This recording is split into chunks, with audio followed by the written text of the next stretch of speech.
Salve, salve, queridos amigos. Que alegria podermos mais um dia rezar e meditar a palavra de Deus, nos animar na missão e deixar que esta palavra se torne luz e alimento na nossa vida. Obrigado pela sua companhia, por você que está chegando, por você que nos acompanha desde o início e que diariamente vamos nos encontrando, ainda que aqui pelos meios virtuais, para rezar, refletir, suplicar, pedir, entender, acolher e vivenciar a palavra divina, a palavra do Senhor. Estamos no dia 20 de outubro, meditamos Lucas 12, 49 a 53. Gosto de lembrar que estamos acompanhando Jesus e os seus discípulos na caminhada rumo a Jerusalém. Esse caminho, que não é somente geográfico, até muitas vezes ele nem fecha com a geografia, ele é o caminho espiritual, é o caminho formativo, é o caminho que Jesus faz com os discípulos. E se faz com os discípulos de ontem, faz conosco, os discípulos de hoje, de agora. E esse caminho ele quer ensinar como que os discípulos, como que nós precisamos encarar, assumir, aderir à proposta do reino. Este capítulo 12 é marcado com muitas recomendações. Eu estava lembrando e olhando, ele é longo, são mais de 50 versículos. Jesus faz uma recomendação para tomar cuidado com a hipocrisia, o fermento dos fariseus, diz que nós precisamos evitar todo tipo de ganância. Ele insiste que não devemos nos preocupar com o que comer, com o que vestir. Também ele nos lembra do desapego, do desprendimento. Então, quando ele diz que nós valemos mais do que muitos pardais, que o Senhor cuida até dos fios de cabelo da nossa cabeça. Ontem ele nos ensinava, ele nos exortava a mantermos uma atitude de vigilância. E hoje ele traz uma palavra que, se lida de qualquer jeito, pode justificar algumas atitudes que estamos vendo no tempo presente. Ele diz assim: eu vim trazer o fogo. Ah, como eu queria que já estivesse aceso. E se vocês pensam que eu vim trazer paz, eu vim trazer divisão.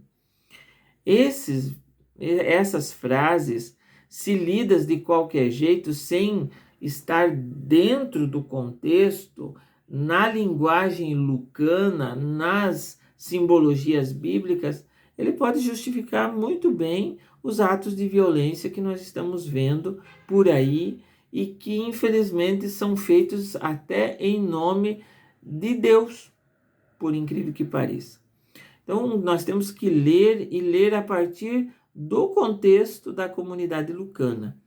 Quando ele vem e diz que ele vem trazer o fogo, nós temos que lembrar lá do capítulo 3 do Evangelho de Lucas, quando João diz que ele batiza com água e o Cristo vem batizar com água e com o fogo do Espírito, com o fogo do amor, com o fogo da caridade.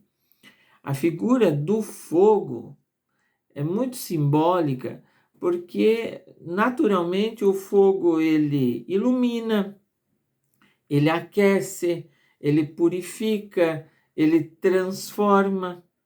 Então, quando Jesus disse que ele veio trazer o fogo e gostaria que estivesse aceso, ele está lembrando que ser seu discípulo é passar por essa experiência de transformação, que nós gostamos de chamar de conversão, mudança de vida.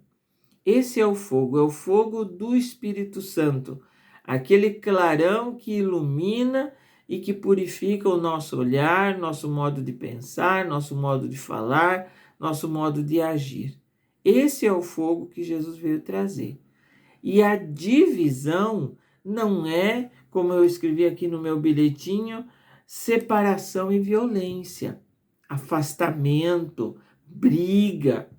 Essa divisão não é um ficar contra o outro, no sentido de uma guerrilha. Eu estou do lado desse e você daquele. A divisão que Jesus traz é a escolha, a adesão ou não, a escolha ou a negação do seu projeto, que é o reino de Deus.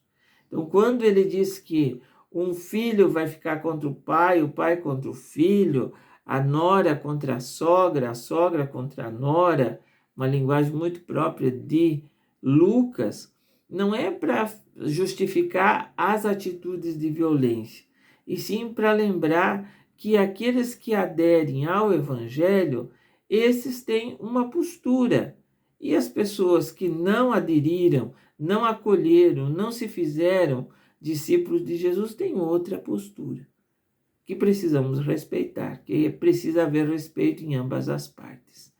Então, fogo e divisão. Fogo que purifica, que aquece. Lembremos, por exemplo, daquela passagem lá adiante, no capítulo 24, dos discípulos de Emaús, ele falando, e ele dizia, não ardia o nosso coração quando ele falava e explicava as Escrituras para nós pelo caminho?